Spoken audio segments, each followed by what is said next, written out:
Good morning and welcome to another week of Operation Separation. I'm your host, Shel Shapiro. This week I have another amazing guest, Linda Vettrus-Nichols, with us. I'm so happy to have us here. Linda, why don't you introduce yourself and then we can get started.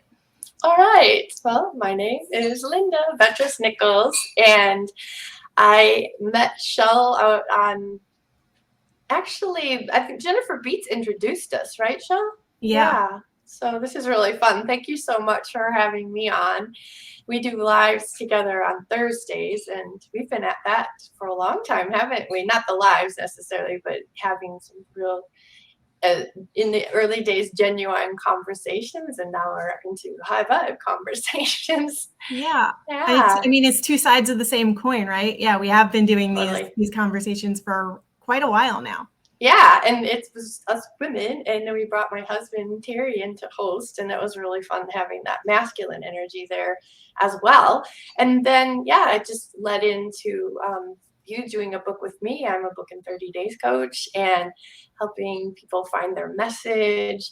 And so I'm also a clarity coach, so I help people make sense of things. And what I realized very recently, actually, and I have a new book coming out about it, I just realized like I help people stay sane. And that really showed itself, presented itself, whatever. I got to really see that through COVID because it's been tough, right? Yeah. You've certainly helped me with that.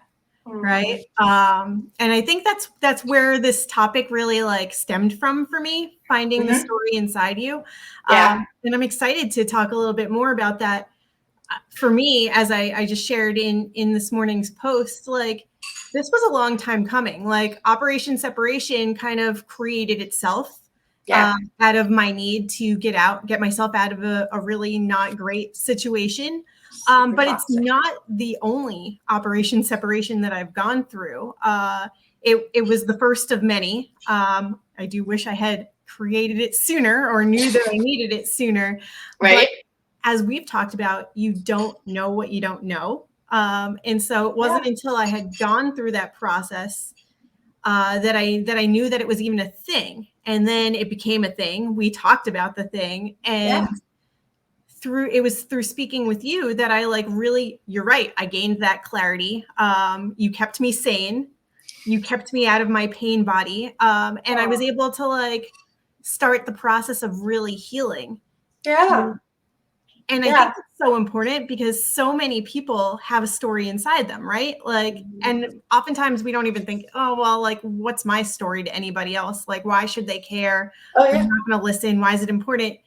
And it's important for two reasons, right? It's important, one, because it helps you heal and become a better person, but it helps so many other people too. So, talk to me a little bit more, talk to everybody here about how you got started helping people with their stories. Like, where did that come from?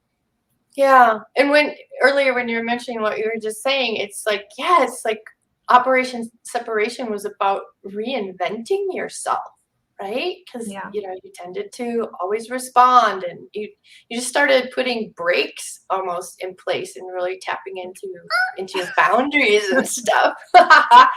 As far as my journey goes, I left a marriage. I always call it a starter marriage of 33 years. Like, uh, just like working so hard to make it work, so to speak, and not really understanding why it wasn't until this big realization came along. It's like it takes two people. So yeah, and then in my new marriage, we went into like the coaching industry, and my husband had figured out a process that Sigmund Freud was looking to find, and my husband actually found how he could get back, help people get back to a early childhood memory, one usually like pre-language and totally walled off in an amnesic state. It's the energy of that memory is actually drawing in similar patterns and creating a lot of havoc in their lives. So our ideal clients are at enough is enough. And you sure were, Shel, and you even moved forward on your own, before for finding me. So Yeah. yeah.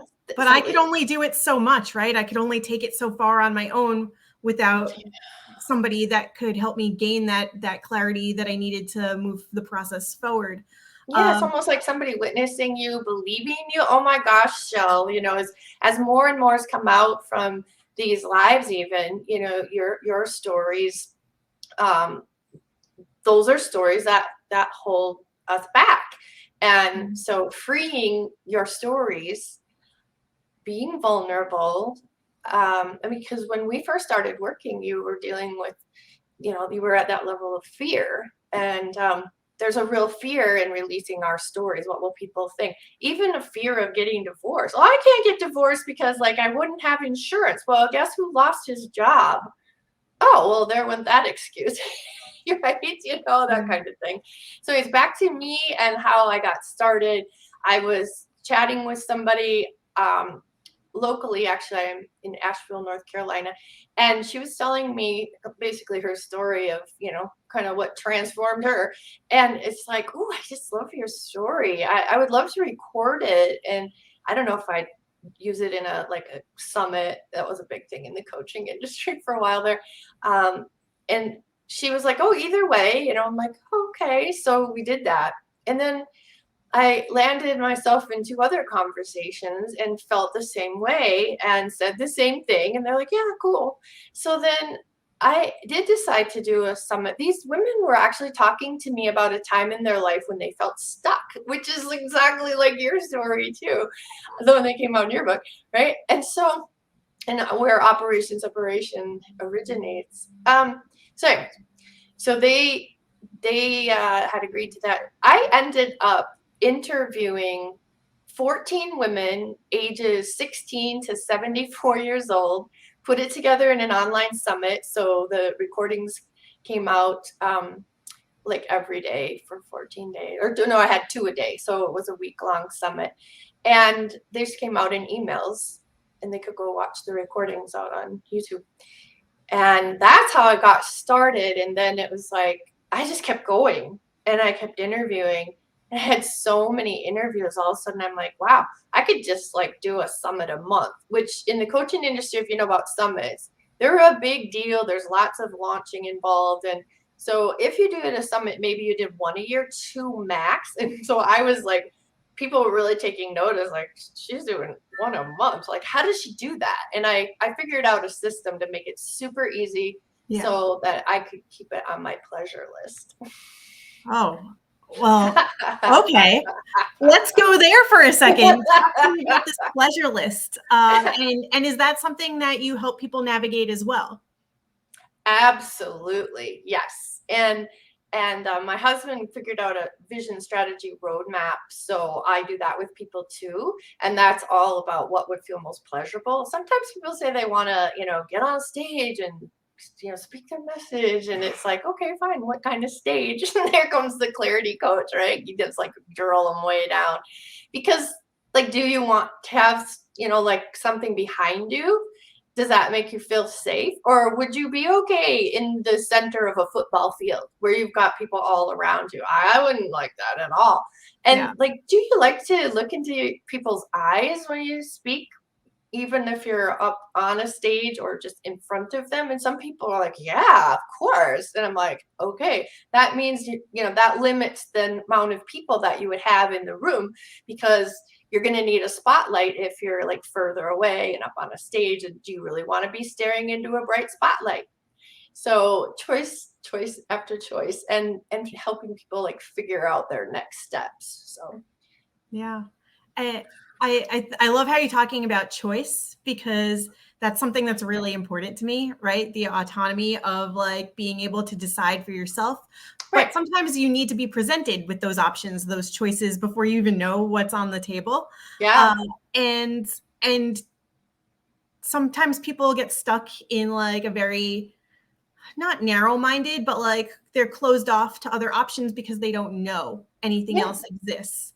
So the way that you take them through, do you envision this as a full surround like 360 audience, or are you just talking to somebody one-on-one here like we're doing with a live, where I do have an audience of people, but I can still look directly at you and have that one-on-one feeling and that connection, which for me works really well. It does. I don't know if you remember a few weeks ago when I did it solo. It still went really well. It was good. I had great energy. I was really feeling it, but it just didn't connect as well for me, because for me, it's all about that conversation and the energy flow and that back and forth. And so that just goes to like show like that there's not always just one set way. Right. Exactly. And that comes back to the choice too, because it does. For me, especially, I need to try a lot of things before I really figure out what works for me and what doesn't. I'm not just going to like, all right, that's the way it is. And that's. You're probably like Stina, a taster. Let me like dabble over here a little bit. I'll pull from this one. I'll take all the things that I liked from each one, and then I'll create my own thing. And I think that's part of like my manifesting generator self too, is that I can pull from different areas. I'm not just like streamlined, super focused on one thing. So bringing it back around to the story, right? We had some great comments in here about being vulnerable. Carl knows all about that. He'll be a guest in the next few weeks too. Oh, good. So stay tuned for that. And having the pleasure list, which I love, because it's so important to do more of the things that you want to be doing and less of the things that are just like, I could do without. I'm good at them, but I could do without that. Like, why? What happens when somebody goes, and I can certainly speak to my experience, but what's been the experience with some of your other clients when they go through this process with you of like finding their inner story? Like, what's their release, their outcome? What do they feel afterwards? The description, and they kind of want to like label me like a doula and midwife for books, and it's like, that's really not, that doesn't resonate so much with me. But that's how they feel. They feel like they're like pregnant with this book and they've just got to get it out, and they really don't know how. And a lot of times when people think of writing a book, it's like, well, I need a publisher, and you know, that whole route. And I get real snarky online sometimes. It's like, you know, your ego needs a publisher. I don't. So yeah, I want to take it back real quick, Shell, to finish up on I did all those summits, and then I asked 16 women of all these women I had interviewed if they would like to put together a compilation book, and so that I'd have their recorded stories. And I sent it off for transcription and got it back in script format. And then it was like I was gonna like write it into like how people would want to read. And it's like, if I do that, I'm going to lose the flow. So I told Terry, I was like, you know what? I'm just going to leave it in script format so I don't lose this beautiful flow. And I'm like, who does that? And Terry goes, nobody. I'm like, yeah. You do, right? And then I broke it down to, so there were 16, and then I took the names of all the summits and broke them down into small books. It took 2 authors from the main book for each of the little books. So I ended up publishing 9 books in March, you know, like in 2016. And so when people hear I've published 21 books, they're like, wow, how do you do it? And I was like, I cheat. Right? Well, you're not cheating if the material is there. You've already written it. You've already put it out in the universe. Right? So it's not cheating if you're just taking what's like, it's yours. It's theirs. It's their story. It's your process. Right? Yeah, absolutely. And I was on Andrea Simon's podcast. It hasn't come out yet, On the Brink. And Andrea is the publisher, or sorry, is the author of, it might be backwards, but it's called Rethink. No, and Andy Simon is how she signs off there on LinkedIn. She's Andrea Simon. Yeah, and so I've got a little bit to share from hooking up with her lately, because I was like, whoa, she has like 9 sort of case study type stories.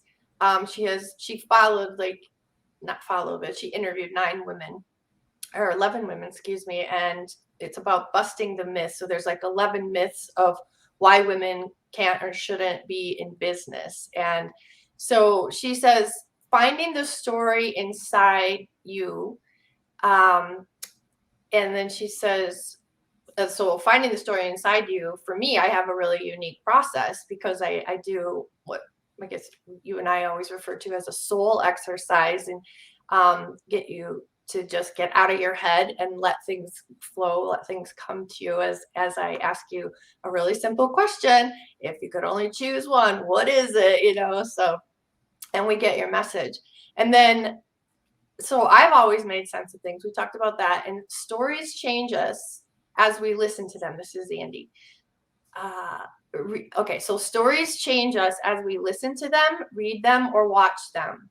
We become a part of the story. We get engaged with the storyteller, right? So yeah, so the women who shared their stories with Andrea, they changed her. I loved reading that, right? And I can relate to that phenomenon for sure. And so the full book title is Rethink Smashing the Myths of Women in Business. And Andrea she has her PhD, she's an anthropologist. So she really likes to dig down to the nuggets of what's going on, what makes people tick. Yeah. So each of the women tell their stories, and she says, so you can rewrite your own even better. And one of the quotes is, the way forward is all around us if we only can see it. John Seeley Brown. And that quote reminds me of the word manifest. And we hear about manifesting, and you know, it's like something you do or create. And it's like, even the Bible doesn't say manifesting, it says manifest. And manifest literally means to see what is already there. So that's kind of my point of view on that. And so when people share their stories, they do so to give their wisdom, is what Andy says as well. And we can get back to that in a little bit. But I wanted to share that. Yeah, I love that because she has compiled other women's stories. She's learned from their stories, but she's put it together with her own stories so that other people can learn from her too. And it's like this great exchange of women helping women and women sharing with women. But really, it goes beyond that too. Like we've got a decent amount of men on this live too, and it does help men as well. It's not limited to just women, but this unique process of these conversations and everything. It started with women, for women, by women, because we can all relate, and because a lot of us, even if it doesn't look exactly the same, it still can feel the same. It still can manifest the same, present the same. And so it's been really important for us to be able to share these stories because they're so powerful. They're so transformative too. Yeah. Have a voice, and through trauma or whatever, all people lose their voice. So, and do we really lose it? That's that's a whole live in itself. Do we really lose our voice? It's kind of like boundaries. Did you lose them? No, they were always there. Were you aware of, were you being fully present with them? And that's a different. Let's talk about the voice for a second, because when it comes to storytelling, we need Jenny Langard for that one. Yes, we do. And she's really great at retelling the stories that she's previously told herself. She'll be a guest next week. So that's exciting. I'm looking forward to that conversation. When it comes to like sharing your voice and having one, I think we can now say that I don't even think I had a true voice until we worked together. Like it was there, it was present, it was buried deep down, like way, way, way deep down. But like I couldn't hear my own voice. I couldn't hear it. Good point. And so it didn't become real for me until our work together. And I think even on that first call that we had, remember I told you that I felt blocked in my throat. You were like, something else is there. I can feel it. I can feel it. What are you holding back? What are you not saying? And I was, well, it's usually if you feel it in your throat, someone has their hand on your throat in the work that I do, you know, and they don't, who is blocking you? Who doesn't want you to speak up? And if you're feeling it really up high, it's like you're like this up against a wall. Someone's literally trying to kill you. Who wants to kill you if you use your voice?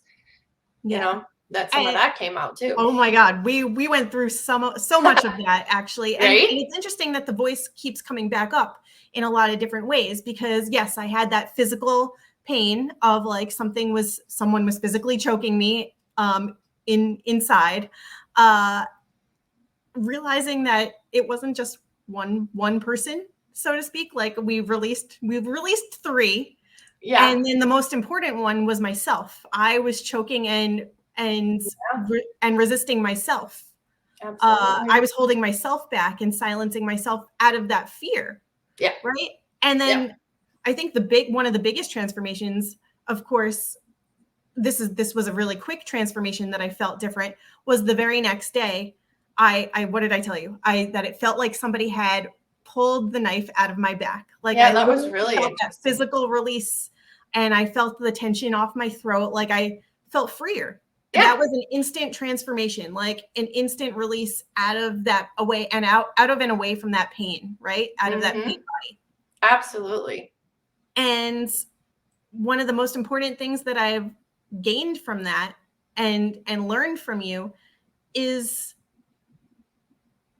that getting out of my pain body opened the doors and presented so many other things. Like I took that off of my plate, out of my body, and was ready to receive new things. Like it's not gone forever. It's still there. Now it's in story format that I can share with everybody else.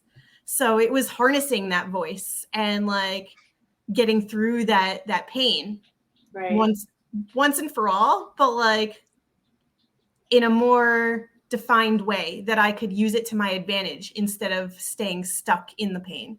Yeah. And that's so important in entrepreneurship, getting yourself out of your own way. You know, I remember Stina saying, "Get over yourself, Stina." Right? I love that.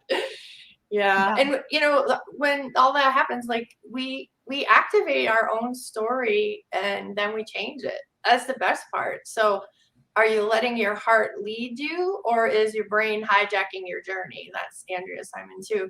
Let go of what you can. I love that. So yeah. I love how Aisha is saying, like, no matter how many languages you speak or write, sometimes we don't know how to speak up or put it in words. Sometimes we have the words and we just don't know how to like say them. Like we know that they're there. And for me, it's certainly true that there's not just one story.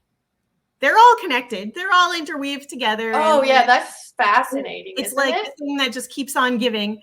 But there's so many stories. There's so many more books to write. There's so many more things that I'm like, all right, let's get rid of this. Let's get rid of this. Somebody else needs to have it over here. Let me like put it out there in the world. And it's just been such a great and fulfilling process to work with you on this. Yeah. I love it. It's so, as Alexandra says, it's so in my zone of genius. And yeah, Alex is to work in that area. And it's big time. You know, when you're functioning in your zone of genius, you're not only excellent, you're not getting tired. You could just like do it all day, every day, right? So burnout isn't part of zone of genius work. So I feel like with zone of genius, your body knows when it's done. You're so satisfied. It's real easy to check in with yourself and know that, yeah, this is good. You know, you don't need to do it 24/7. Probably zone of excellence, you might feel like you do because you need to get better or something like that. I'm not sure how that all works. Right? Yeah. Alex definitely has the different levels of like where you're the zone of genius, the zone of excellence, the zone of satisfaction is the third one. I don't even remember. The lesser two. Go read your book. I will say that they're lesser, right? Because you really want to stay in those top ones, in order to like keep moving forward. But it's that zone of genius that you have. Yeah. That like is so powerful. Right. When it comes to helping people unearth these stories that they have inside of them. Yeah. And so, well, real quick, here's Alex's book. Oh, I love that you've got them all like lined up and ready to go. Ready to go.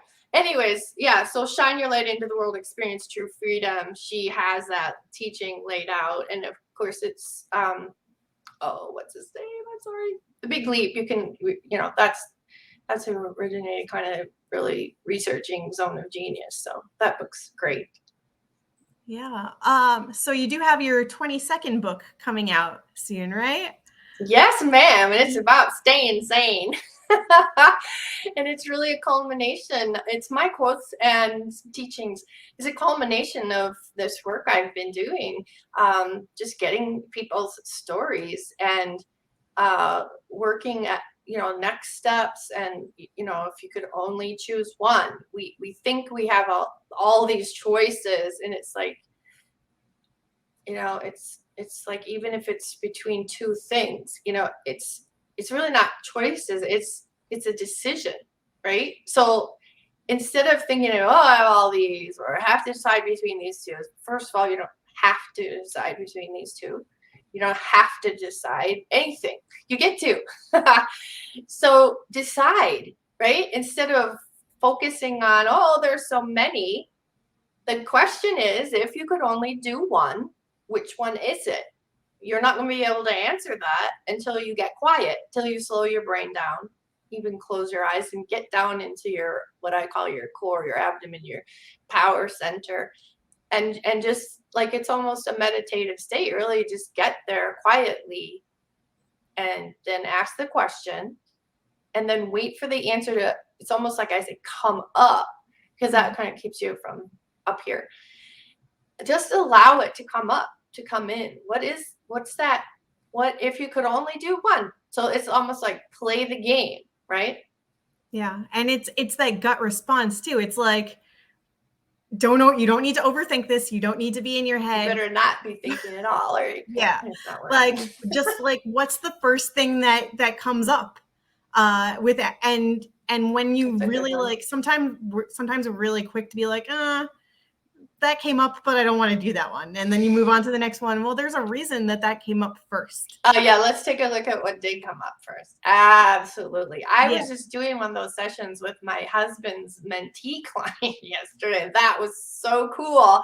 It's fun. I love working with men. I've had a lot of women come across my path. So we did that one. And when we got into the stories of his life and how he was labeling them, like, I've never been successful in anything I've done, and he's already, he's got something new he's working on. He's got 60 clients already. Like, how is that not successful? Right? So that was fascinating. And then he goes, yeah, if I, in another story when he was like 17, if I had just hung in there, right?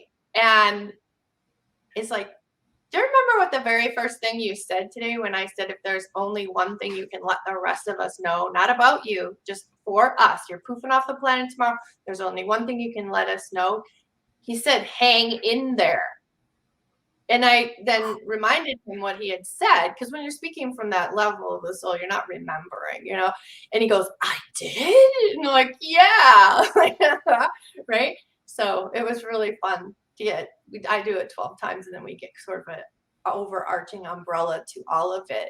And it's fascinating how that becomes their message, their book, their social media posts. Just take the book and break it down into individual social media posts. I just did that with my husband, and he knows me. He's right around the corner from me 24/7, and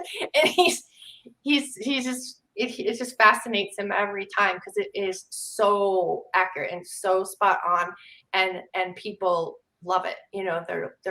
They can just feel that energy and connect with it.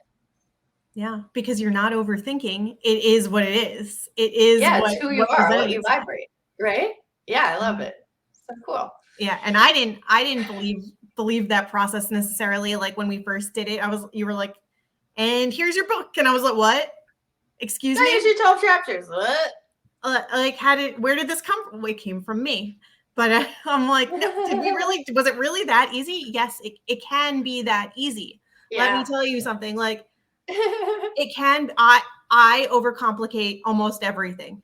Because to circle back to what I said earlier about how like I have to dabble in a lot of things before I can figure out my way of doing it. I overcomplicate it. I don't just take the easy way right out the gate. But yeah, it can be that easy. It really can. And Yeah. so I want to remind everybody that there is a story inside of all of you. There's a story inside of all of us, probably many.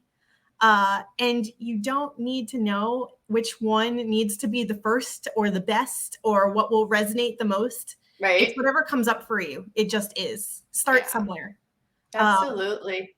It's that power when you can really dive into your story, dive into what it is that you have to share, get out of that pain body as you talk about. That's where the separation comes from, when you can separate one from the other and just keep going to allow new great things to happen. Yeah. This is so relevant to Operation Separation because there we hold ourselves back. We do. Yeah. Hmm. And we shouldn't. And you get to flip the script, which you did, right? Yeah. And nobody knew. Like, I love that part of Operation Separation where you kind of just crept off. Like, you set it up and, like, okay, and stepped away and did your own inner work, because it's like, oh, I could blame and shame everybody at that office. However, what is my responsibility here, and what am I doing? Like, I must be doing something that's not working in my life to have people respond to me the way that they are. Yeah. So you started treating yourself the way you wanted them to treat you. And that's when the real magic happened. Yeah, and it's so true because my stories, everything that I share, it's not about placing blame on anybody else, probably not even myself. Like I don't even need to do that as much as I do. But I'm not out to get anybody. I'm not out to like hang anything over anybody's head. It's my story. It's something that I'm learning from, something that I've learned from, Yeah. something that other people can learn from. And there's no shame or blame in any of that. It is what it is. So I think that's important too, because that is something that we definitely still work on together, right? Like, is that fear of like, what are other people going to say? And getting through that. And I do have some of that creeps back up. Not imposter syndrome necessarily. No, you've gotten through that. That was cool too. But it's more of like a feel the fear and do it anyway scenario that just hits and hits and hits and hits, because I do worry that like there's going to be blowback. I do still have that fear. And you know what? So what? If it's going to blow back, it's going to blow back. You've had a lot of narcissists there's in your no life. malicious intent on my part. And I think if other people are triggered by it, that's their problem. It's not mine. But there's going into it, you have to realize that this is for you and this is for anybody else who needs to hear it. Yeah. It's not to place blame, and it's not to shame anybody, and it's meant here to like be a learning tool and to give you inner peace. Yeah. Because it certainly has given me a lot of inner peace. Good. Yeah. We create the world around us. Look around you. What's in your life? Like, you're pulling that in. You want that? And everything's a mirror. It's a mirror to you, and it's a mirror back to others. And I know in my human design, I tend to reflect the other person back to themselves. And whoa, some people do not like that. So I have learned almost like a boundary around that and been more conscious as to how I actually do that. And in my personology, like if you look at my face and different features on my face, I'm definitely the editor. and I'm super, super, super easygoing, boom, until I'm not. And I can be very loving, but also, you know, I don't know if the word is harsh. You could speak to that, Shell. Like, oh, if you could have just done that slightly different, you know? We have had that conversation a few times. And I don't think we've ever had to have it again since I recognized what the trigger was. And the trigger wasn't you. The trigger was my own insecurity with the way I was receiving it. And so we just needed to like tweak the way that like we interacted a little bit. We did butt heads a little bit, but that was completely on my end. You didn't necessarily feel any of that. It was the way that I absorbed the message, which is powerful too. Like that says so much about how I view myself and the way that I'm used to receiving messages from people. Right. And I knew you absolutely had no malicious intent the way that you were speaking to me, but I couldn't help but associate it. Yeah. With like the way that I was hearing it in my brain, and I unpacked it myself before I even brought it to you, like because I have that. Right, because that's that know, like, and trust. Right. Yeah.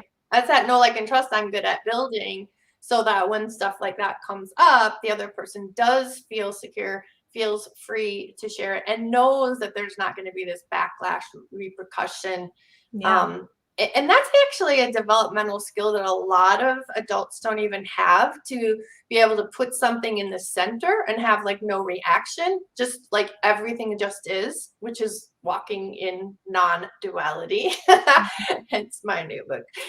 Yeah. So your thoughts, my thoughts, our thoughts. So sometimes, especially women, are afraid to give their opinion because they might be people pleasers. And so like they want to change because somebody had a problem, and it's like you don't need to have any kind of reaction to anything anybody says. Put it in the center, see what's being said. How do you feel about it? Like, what's your yes and no to it, as Stina Marie would say, you know, and then, because once you put in and I put in, or vice versa, once it's in the center from each of us, then it's kind of like mix it up.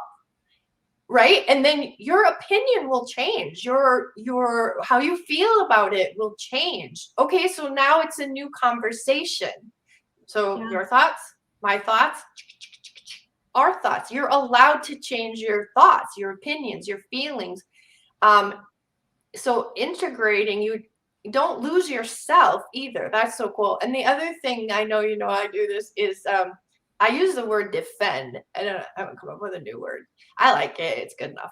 So defend, like I can defend why I'm giving, like saying, this isn't really going to translate and here's why. And then you can say, yeah, but if I change it, then, you know, this is how I'm feeling about changing it and why. And we just do a beautiful drill down so that you can defend it. So whether we change it or not, doesn't matter what words are there. What matters is, can you defend it and can I defend it? And of course, ultimately, it's your call. It's a really guiding force for people when they can hear me defend it or hear me read it to them. Yeah. Sometimes clients bring me, you know, it's like, oh, could we add this here? And I can defend why or why not. And if I'm why not, then they tell me a little bit more why. And oh my gosh, it just gets into some real drill down of getting themselves out of their own way or clearing a fear or whatever it is. So that's been a really beautiful process, and really teaching people your thoughts, my thoughts, our thoughts back again. Yeah. It's a safety thing. And sometimes when you get your thoughts, my thoughts, or whoever else's thoughts are in the mix, you get them all in the mixing bowl, right? And that's where the story can change and rewrite itself too, which is really powerful. And that's, I think, how Jenny rewrites her story. Like when she changes it from like, this is what happened to me, to no, this is how I'm going to remember it. Yes. And that's really powerful too, is that you're exactly what you said. Your story can change. Your words, your message can change as you change and evolve too. And you can change your mind. Let's put that on the table too. You have the ability, because you are not just a stagnant being. We're all growing and changing, hopefully, as long as we're not staying too stuck in the muck. I didn't mean to rhyme that. It just came out. Like the new Dr. Seuss up in here. But for trauma, Dr. Seuss for trauma. Dr. Nice. Shell. I don't know. Maybe I'll rename myself somewhere along the line. Dr. Shell. My grandma was Dr. Clara, so Medicine woman. No, now I'm combining too many things. No. I'm not a medicine woman at all. No. But when we get in that mixing bowl and like we figure out what our truth is and like what needs to be said, yeah, and to your point of like, can we both defend it? And you get them to that point of, can they defend it? Even if you already that's so important. That's so important. Yes, and absolutely. I remember what, like, something that my dad used to say to me, like when he'd be like looking over my homework sometimes or my essays and stuff. And even if he would never tell me that he didn't agree with me, he would never tell me something was explicitly wrong or that I need to change something. His response was always very, very clearly, do you feel good about it? Can you, if you got asked a question about it, can you defend what you wrote? Hey, Dad. And if the answer is yes, then it's good.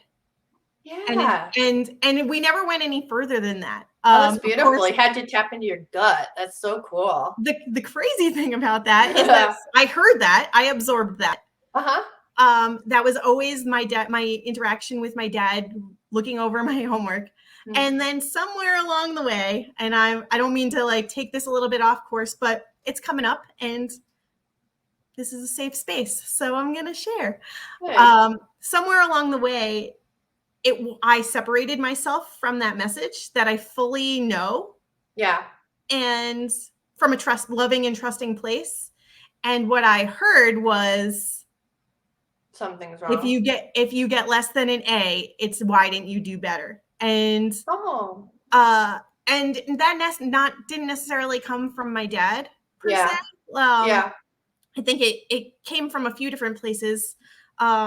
But like that was the message that beat out, if you can defend it, then it's good. If you can stand by what you wrote, that message of why didn't you do better overshadowed anything that I believed in. And I think that's where it started to drown me out. And so, yeah, another story in there somewhere for sure that we need to unearth. Yeah. But so powerful that yeah, if you can defend what you've written and stand by it and you believe in it, then that's all that matters. It doesn't matter what anybody says. And so I'm just getting back to believing that myself. You've seen that transformation. I know so many people that have joined us today and many, many, many more are seeing that transformation. Yeah. It's part of staying sane, Shell. Again, that I'm just feeling so called to get that message out. And then here's the book we've all been in, High Vibe Women with Heart Stories of Genuine Transformations. So yeah, all the stories there. So Alex is yours, Stina's, Dorit's, Jenny's, Jennifer, we're all there. Yeah. And for everyone who is not familiar with this book, they can grab it on Amazon, right? Mm-hmm. Absolutely. Yeah. Yep. It's under my name for probably the main author. Yeah. So. I'll drop the link in the comments after this, as well as the show notes. Just tell us, Linda, where can people find you if they want to know more about your work or are ready to work with you? I always say now is better than never. So there's never going to be like a perfect time. Right. People need to tell their story. Where can they find you? Yeah, absolutely. Just a clarity session is the first place to start with me. And you just see my name and there's the dash in it and everything. And then just add the .com, a little .com. And you can get right out to my website. So www.lindavettrus-nichols.com. I'll drop that link into the comments and the show notes as well. Oh my God, it's been such another amazing Operation Separation conversation. Absolutely. About this one with Linda Vettrus-Nichols, the amazing, the illustrious, as Terry always calls you, right? Terry. And I fully embody this. Like, I'm here for it. I love this conversation, all about finding the story inside you. Thank you for joining me today. It's been a pleasure having you here. To everyone in the audience, thank you so much for being here. Yes. We've got more amazing guests coming up in the next few weeks, so stay tuned. If you're watching the replay, please put #replay so that I know when you tuned in and we can answer and respond to your comments. Whew, I always get winded when I say that because it's a mouthful, but I truly believe that everyone has a story to tell, and I am honored to be able to bring these stories of Operation Separation to all of you. So until next week, same shell time, same shell station. That's right. Bye for now, everyone. Bye. Thanks.